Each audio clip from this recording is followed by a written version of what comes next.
Problems are only opportunities in work clothes. An interesting quote from Henry J. Kaiser, and an interesting way of looking at life's challenges. Where positive change is needed in our communities, let it begin with you. Our charge to you at the start of the first week in the new year.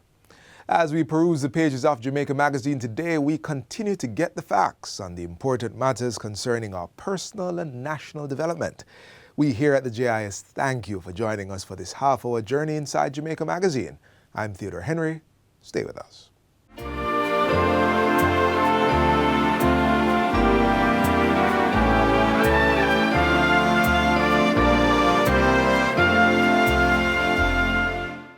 In our first Get the Facts for the new year, we are discussing the importance of a census, in particular the upcoming population and housing census. Let's take note from the agency with responsibility for this task.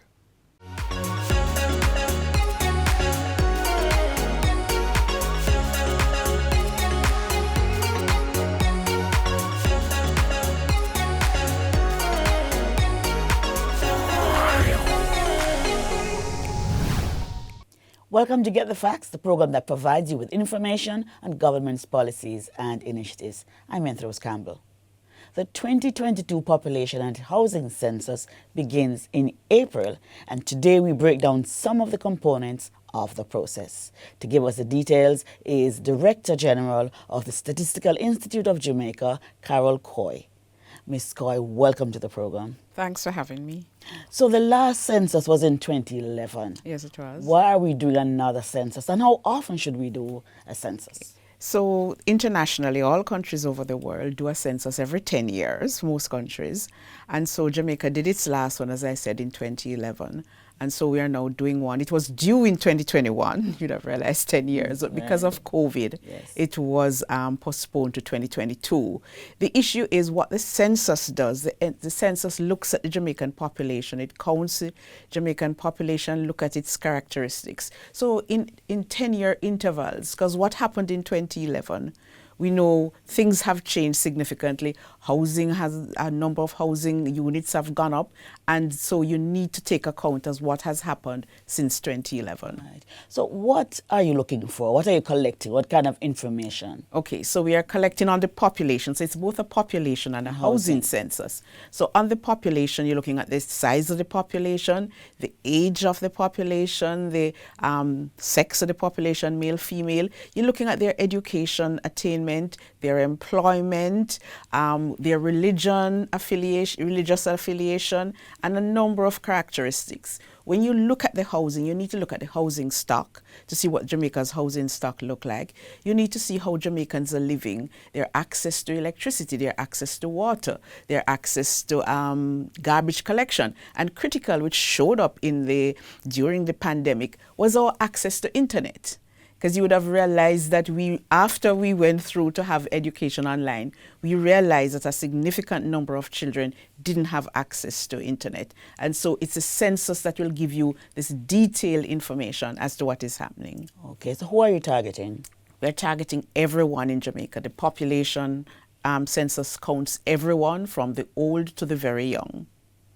Okay. So we are targeting persons who live in private households, also persons who live in institutions, in the prisons, and also street persons, because what we are about is to count everybody. So whether you are in a home or on the street, you are part of Jamaica, and you have to be counted. Street persons as well? Street persons as well are counted. Okay, all right. But no, we're still in the pandemic. Yes, we're still in the pandemic. How are you going to be conducting the census this time around? Well, April, let's see.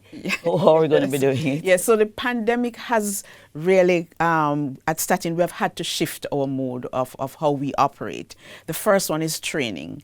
Because we're training over nearly 10,000 persons, usually we would do a face-to-face. We have now transitioned to online training. So we have developed a system where we will be training online. We will be providing our interviewers with masks, sanitizers, and so what we'll be following is the protocols from the Ministry of Health. And what we hope is that most persons would have gotten vaccinated, or a significant portion of persons would have gotten vaccinated by then to make the process much easier. So are you going to insist that people be vaccinated before you recruit them? No, we follow the government of Jamaica guideline, and the Jamaican government has not mandated vaccination, so we cannot do that for the census. Okay. All right, but tell me about the recruitment. How is it going? Have you started? Well, we have not started, but the recruitment will be done online.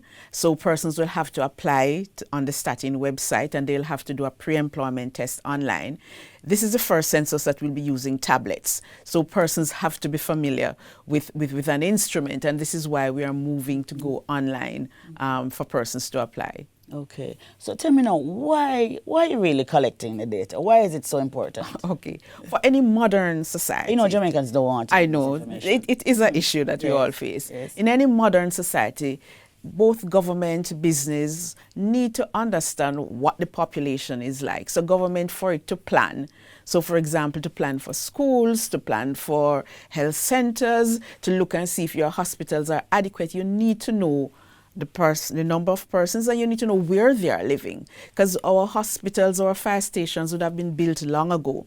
Are they still in population pockets where persons live? So they need this information to be able to plan. And businesses also use this information for marketing purposes so that they understand what the population of Jamaica is like. What is the education standard of a particular area? Because as I said, the census is the only vehicle that provides data at that detailed level, at the community level, so everyone knows what's happening in their community. Right. So you said you were targeting everyone.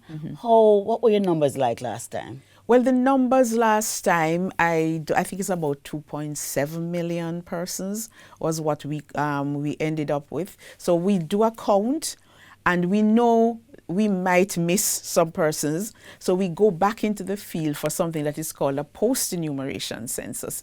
And what that does is allow us to see how far off we are. We are statisticians, so we know how to work and look at the undercount that we would have had and account for that in the numbers. Right. So you're saying that this census, population and housing census, feeds into government's plan. It does. Right. So what do you tell the naysayers who say, well, we still don't have enough school down in this parish or in that parish? How does that work? Well, what they can do, they can use the data, because we'll be providing the data at the community level this time. It's the first time we'll be providing data at the community level. Persons in the community can use this information and use it as an advocacy tool to say, this is the population we have here. We need additional schools, or we need access to health. Yes, okay. Some useful information there. We're going to take a break now, and we come right back with more information on the 2022 census, population and housing census. Stay with us.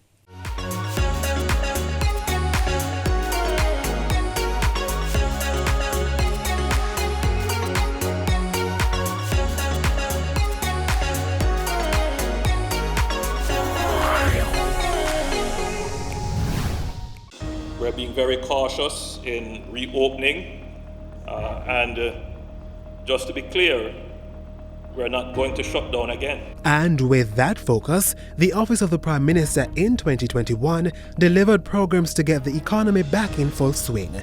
Join us on Monday, January 3, 2022 for the Prime Minister Year in Review right here on this station.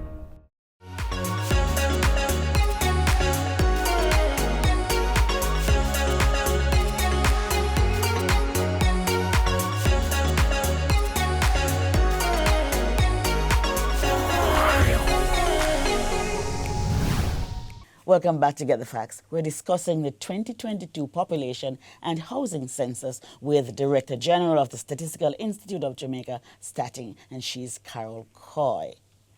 Ms. Coy, let's turn our attention now to confidentiality and security. As I said earlier, you know, Jamaicans, they're wondering what you're going to do with them information, if they're going to be paying more taxes or what. Tell us about that. How can you assure persons that their information will be safe? Okay, so Statin operates under the Statistics Act, and the Statistics Act makes it very clear that Statin cannot use or cannot release any information to anyone else, whether it's government or the private sector. Your information is confidential. We can only release information at a level that will not let persons identify who you are. And this is why sometimes persons come to us at Statin, and one of the critical areas is disability. And we only release that at, say, at a parish level. And the reason we only release that at a parish level is so that persons will not be able to identify persons in a community. So even though we're going to the community, there are some indicators. If you are going to be able to identify persons, we don't. We will be using tablets, and that again is an area of concern to persons. Yes, definitely. So the data is encrypted. We can shut down the tablets if they are stolen. So the information gets to Statin once it's uploaded, because once the data collectors gather that information in the field, it's uploaded and comes to our servers, and it's no longer on the tablet. So these are areas that we have put in place to ensure the confidentiality. And Statin has been operating for over 70 years, and we have never breached this. We have never breached this part of our mandate. Yes. What about the persons who are going to be collecting the data? How are we going to be assured that these people are really your people and not just any old person want our information for their own purposes? Okay, so the interviewers and supervisors, they will have identification from Statin. We will also have a system where you can go to our website, put in the person's name, and you can verify that the person is actually from Statin. So those are some of the systems that we're putting in place. They can call us. We'll have numbers that they can call to say, John Brown is at my gate. Is he a member of the Statin team? What number is that? We will decide that number. We're trying to get a toll-free number that persons can call to get to us. Yes. So tell me again, why should people participate in this census? Well, persons need to participate because it's important that government or even the nation itself knows what is happening. In your household, you know, I have 5 children living in here, my husband and myself and 5 children. For the country, there's no way a modern society can operate if it does not understand what the persons that are living in Jamaica, what's the level of their education, because this allows government to decide, okay, the population education level is too low, so I need to improve it, or what is the housing stock, looking at electricity, looking at water, are persons getting access to water, and this is how this information is able to, even National Water Commission can look at it and see, am I supplying the needs of Jamaicans? So you're going to start in April. How long will it take? Usually data collection takes about 4 months. That is the outside. We hope in about 3 months we will get the information. And then once that data comes in, there is going to be some data processing, there's going to be analysis. And in the analysis, we counter-check against other data sources to make sure that what we are coming out with, what we have captured in the field, reflects what is happening. So this information is important, and we need to participate in this census. Speak to those persons who are not interested because they think you're going to be using their information for some other reasons. So appeal to the hard-to-count groups. Okay, Jamaicans, we are asking you to participate in the census. As I said, the information is critical. Yes, we complain that we're not getting certain facilities, but it's only when governments have this data or the private businesses have this information that they can provide for you. And I'll say the data is confidential. As the Director General, I say again, the information is confidential. The Statistics Act mandates it. We have never released to any government agency or any private sector information on Jamaica. So you can be reassured that your information will be confidential. Good. So what was the pilot like? You had a pilot in 2021, yes. Right? How was it? Oh, yes. We had a pilot, and the pilot is a test run of the census. So what the pilot showed us is areas where we would have had issues. So, you know, some of the questionnaires to make sure that the questionnaires flow. So that the pilot went very well. So we have done some modifications to the census itself based on the pilot. Excellent, excellent. So we begin in April.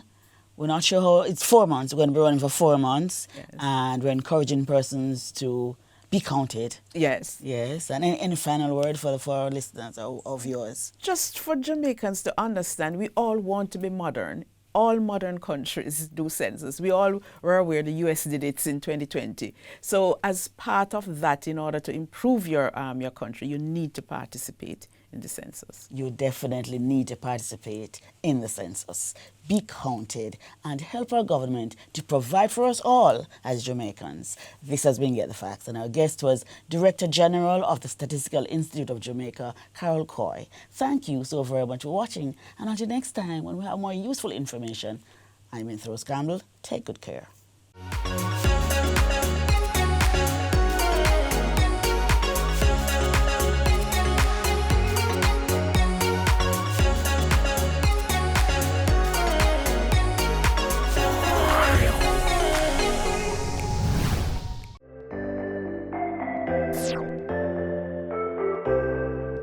Getting the first dose is not an excuse not to wear the mask, not to social distance or physical distance, not to sanitize. Getting the first dose is not justification for deciding that you're going to resume the parties, the gatherings beyond the limits that have been established. The journey is to observe the protocols, take the second dose when it is time, and then we will resume some semblance of normalcy once we achieve herd immunity.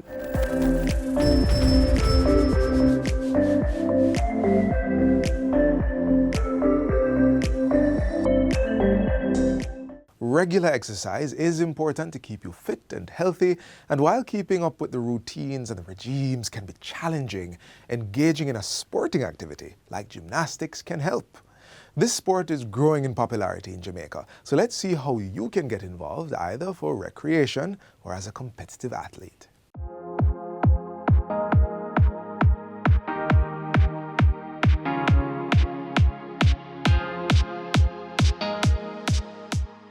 Gymnastics was developed in ancient Greece as a method to prepare men for warfare. Let that sink in for a bit. Today, the sport is not about military might, but it still pushes the human body to optimal fitness and flexibility. It's also, of course, no longer limited to males and is accommodating to both the young and older. Oh, and you don't need to be in Greece to enjoy what gymnastics has to offer. Right here at home, the National Gymnastics Federation of Jamaica, which enjoys funding support from Government Sports Development Foundation, recognizes 9 member organizations. One of them is Nishida's Gymnastics. Hi, this is Shin Nishida, and I am the owner and head coach of Nishida Gymnastics. Hi. We are the gymnastics school operated in Jamaica, Kingston, and Montego Bay, Maypen, and Mandeville. We have been in operation since 2008. There are 2 ways in which people can get engaged in gymnastics: recreational and competitive. Recreational gymnastics caters to anyone who wants to learn the skills in a fun, safe, and structured environment. Competitive gymnastics offers participants the opportunity to learn at the highest level and compete in international competitions. Whichever path the gymnast takes comes with a host of benefits. Gymnastics is a sport that challenges the child in many different ways. It helps them physically, right? Fitness, it helps them coordination, balance. It helps them mentally to focus. Most kids are focused, and most kids that tend to do really well in school, gymnastics helps them a lot. Some kids that come in, they're shy, and then gymnastics help them to build that self-confidence. Help them to speak up, right from wrong sometimes, because we teach discipline in our class as well. One of the best ways for children and young people to experience the benefits of gymnastics is by getting involved in fun and interactive summer camps. In our summer camp, we have gymnastics as main activities, and we also do performing art and craft, and academic work. As beginners participating in our camp, first thing we do is, of course, building the body, conditionings, in a fun-based activities. It's not going to be like 10 times push-up, 10 times sit-ups, but more fun-based activities. And also we teach floor basics like rollover, split, jumps, and different tumbling skills. And also we have the bars, trampoline, which is also a different from floor, but more, flipping kind of fun exercise. My favorite is the bars because this might sound weird, but I like it because I'm not that good at it, because I'm trying to do more stuff and learn more stuff. Whilst recreational programs such as gymnastics summer camps are fitting for anyone, competitive gymnastics, on the other hand, requires a much higher level of maturity, commitment, and hard work. They know that well at Nishida's. From all the branches, we have a small squad working towards the international competition and possibly world-class championships, such as world championships, well, hopefully Olympic Games, those kind of big games. So those kids train roughly about 20 hours, up to 20 hours per week, which is like 4 hours every day, almost every day. They are doing a program called the USA Gymnastics Program, which is not really globally, but it is an international program that is used in the North America, South America, and Central America.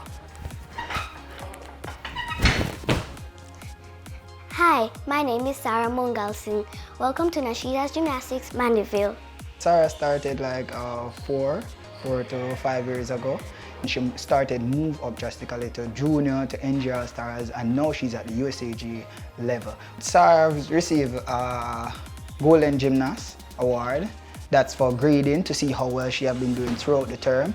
She have received like a lot of medals, first place medals. She have received Gymnast of the Term the other day. She have received international medals. She was even placed 4th internationally out of 65 gymnasts overseas. Yeah.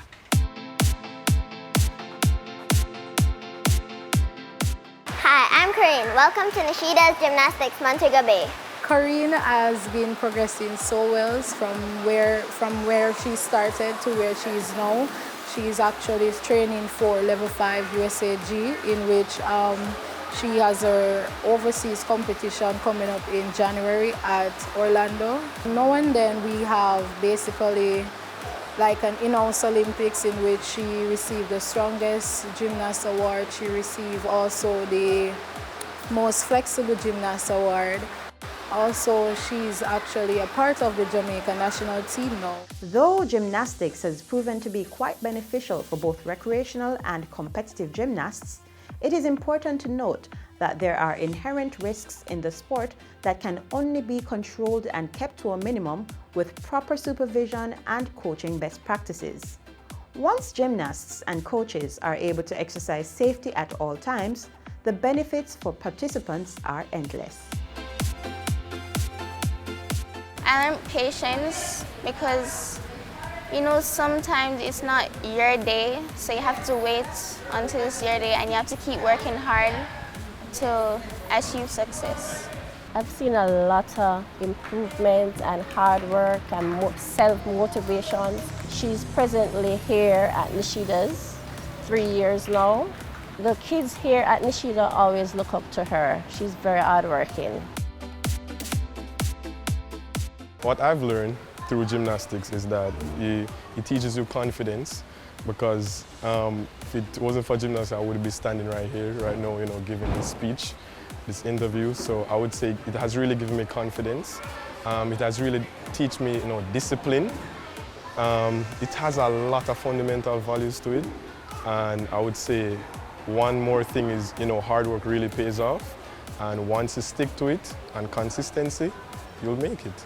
If you're interested in finding a recreational or competitive sport this school year, gymnastics is definitely a fun and fulfilling option for you.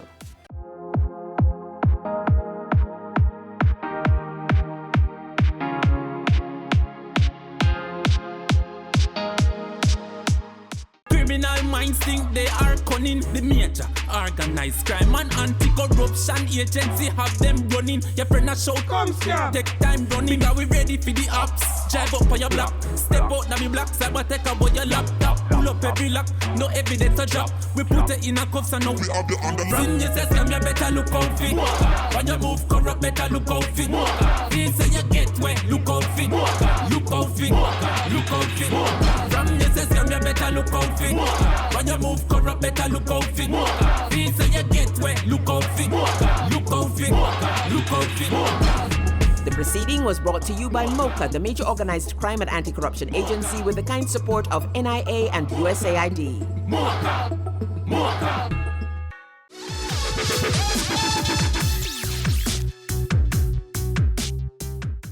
We can achieve what we hope for by coordinating our thoughts and our actions to make realities of our dreams and accomplish our ambitions. And even while we accept a helping hand and provide likewise, we cannot afford a culture of dependence. We have to believe in ourselves, take control, and be self-reliant. First, acknowledging what we own and using our assets and efforts to build what we desire. This year, let's try utilizing the assets of the natural environment to meet our needs, like growing foods the organic way, letting nature provide the nutrients for the plants in the form of manure, or growing the feed for our animals to produce the meat we eat. Have you considered creating paper from the trees or leather from animal skins? How about crafting jewelry from local wood and stones? These are but a few examples of the kinds of creative and innovative solutions we can all afford to pursue, while not forgetting to care for our public spaces and natural resources.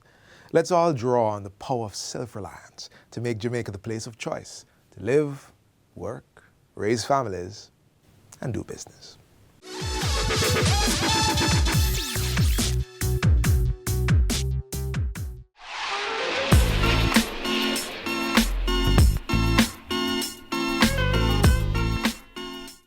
This is where the magazine ends for today, but if you'd like to see more content like this, then visit our YouTube page.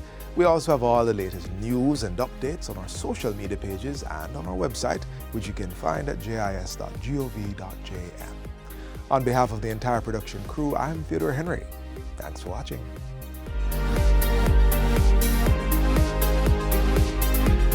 This has been a production of the Jamaica Information Service, the voice of Jamaica.